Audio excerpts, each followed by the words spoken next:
কল্পনাই করতে পারি না সেদিন বাংলাদেশ আমাদের হারিয়ে দেবে, বললেন সচিন টেন্ডুলকার। 2007 ওয়ানডে বিশ্বকাপে বাংলাদেশের বিপক্ষে হেরে বিস্মিত হয়েছিলেন সচিন টেন্ডুলকার। সম্প্রতি মুক্তি পাওয়া নিজের বায়োপিকে সচিন বলেন, বাংলাদেশের কাছে আমরা হারতে পারি এটা কল্পনাতেও ছিল না। তৎকালীন সময়ে দলীয় কোন্দল আর কোচ নিয়ে নানা সমস্যায় জর্জরিত ছিল ভারত। সেবার গ্রুপ পর্ব থেকেই বাড়ি ফিরতে হয় তাদের।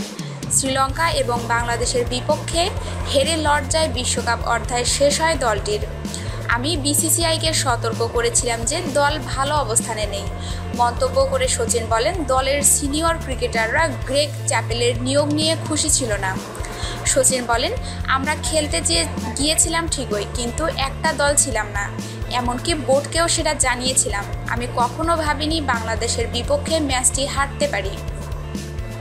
আমাদের নিউজটি ভালো লাগলে নিউজটি অবশ্যই আপনার বন্ধুদের সাথে শেয়ার করবেন এবং স্পোর্টসের নিত্য নতুন নিউজ পেতে আমাদের চ্যানেলটিকে সাবস্ক্রাইব করে আমাদের সঙ্গেই থাকবেন। ধন্যবাদ সবাইকে।